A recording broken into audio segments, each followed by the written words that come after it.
കഴിഞ്ഞ് ഫങ്ഷനൊക്കെ വരുമല്ലേ, അപ്പം നിന്ന് ഗ്ലാമർ ആയിക്കോട്ടെ എന്ന് വെച്ചിട്ട് ഇതാണ്. ഇതെന്താണ് വായില്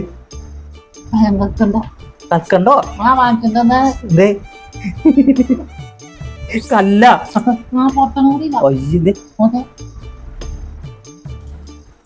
ഈശ്വര, അത് കല്ല് പനം കൽക്കണ്ടോന്നും പറഞ്ഞേ വാവയ്ക്ക് ഇപ്പം ചോറിന്റെ ഫംഗ്ഷനൊക്കെ വരുന്നല്ലേ, അപ്പൊ അത് കഴിയുമ്പോഴത്തേക്ക് ഡോക്ടർ പറഞ്ഞിട്ട് ഇത് കണ്ടോ പനം കൽക്കണ്ടോന്ന് പറഞ്ഞിട്ട് ഞാൻ അങ്ങാടി കടയിൽ പോയി അമ്മ പറഞ്ഞിട്ട് വാങ്ങിച്ചോണ്ട് വന്നത്. അമ്മ പറഞ്ഞ അങ്ങാടി കടയിൽ പോയാൽ നല്ല പനം കൽക്കണ്ടം കിട്ടൂടാ എന്ന് പറഞ്ഞിട്ട് വാങ്ങിച്ചോണ്ട് വന്നതാണ്.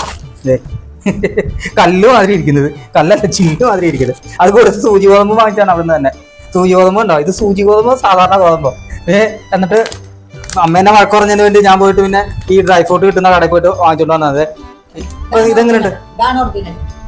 അത് കൊണ്ടുവന്നപ്പോ തന്നെ ഞാൻ പറഞ്ഞില്ലേ എവിടെ നിന്ന് മേടിച്ചതാടാന്ന്. ഞാൻ കഴിഞ്ഞ പ്രാവശ്യം പോയപ്പോ ഈറോഡ് കോയമ്പത്തൂർ പോയപ്പോ ഞാൻ നല്ല കൽക്കണ്ടം മേടിച്ചിട്ടുണ്ടതല്ലേ. അപ്പൊ ഇത് കണ്ടപ്പോ തന്നെ ഞാൻ പറഞ്ഞില്ല ഇത് കൽക്കണ്ടത്തിൽ കളർ ചേർത്ത് വെച്ചാൽ.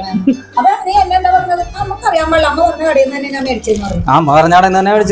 നോക്ക്, ഞാൻ പറഞ്ഞതാണ് ഇതാണ് ശരിക്കും പനം കൽക്കണ്ടം. ഈ കായ് ഇടുമ്പോ നമുക്കറിയാം കൽക്കണ്ടത്തിന്റെ പനയുടെ ആ ഒരു ടേസ്റ്റ് വരും, പനശർക്കരയുടെ ഒരു ടേസ്റ്റ് വരും പനം കൽക്കണ്ടം. മനസ്സിലായോ?